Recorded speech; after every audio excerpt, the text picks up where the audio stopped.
क्या आपकी जानकारी है वो कौन थे, कहां से आए थे, किस पर्पस के लिए नागपुर पहुंचे? ये वर्धा जिले के हिंगनघाट पुलिस स्टेशन के एक कर्मचारी है, ड्राइवर थे वहाँ पे हिंगनघाट में काम करने वाले, अधिवेशन के लिए यहाँ पे आए। उनका नाम सुधाकर गंथड़े नाम के हेड कांस्टेबल है। आज सवेरे हमें जब इन्फॉर्मेशन मिली तो हमने देखा तो एमटी जो मोटर ट्रांसपोर्ट विभाग है पुलिस लाइन टाकड़ी का, उनके गेट के पास जो गाड़ी इनकी खड़ी थी उसमें इनकी बॉडी पाई गई।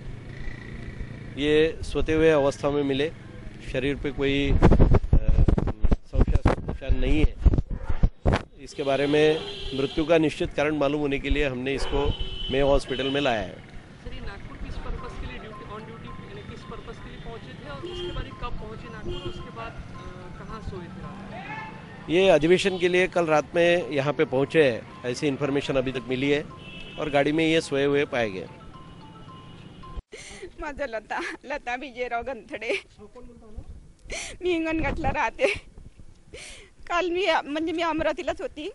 काल 4 पॅसेंजरनी आली इथं नागपूरला, पॅसेंजरनी आली नागपूरला। तर मला त्यांचा कॉल आला, तुम्ही कुठे आहे म्हणे। मी म्हटलं नागपूरला आलेली आहे म्हटलं। हो का म्हणे। म्हटलं तुम्ही कुठे आहे म्हटलं। तर म्हणे माझी ड्युटी इथं लागली म्हणे, नागपूरला लागली म्हणे।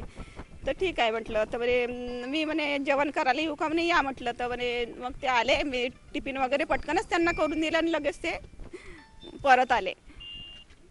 त्याच्यानंतर मग माझी भेटच नाही। सकाळी मी त्यांना कॉल केला 2 वेळा पण उचललाच नाही त्यांनी। 6, 6:30, 7 वाजता कॉल केला मी त्यांना।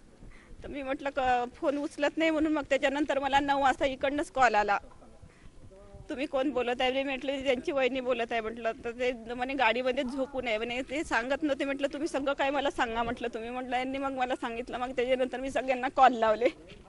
काल काय म्हणाले तर तुम्हाला का ड्युटीवर जायचं आहे, म्हणजे त्यांची झोपण्याची झाली होती? नाही, झोपण्याची सोय वगैरे काहीच नव्हती झाली त्यांची।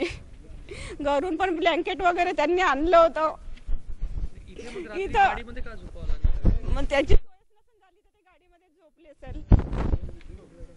कारण जेवणाची सुद्धा सोय करायला पाहिजे ना यांनी, डिपार्टमेंटने जेवणाची सुद्धा सोय करायला। जेव्हा ड्युटी लागते माणसाची तेव्हा डिपार्टमेंट बाकी सगळी सोय करायलाच पाहिजे।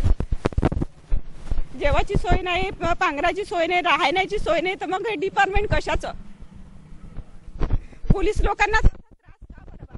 त्यांना रात्र घरी मुलं बाळ सोडून राहावं लागतं त्यांना। पेमेंट पाहिलं तर कमी, ड्युटी पाहिली तर जास्त।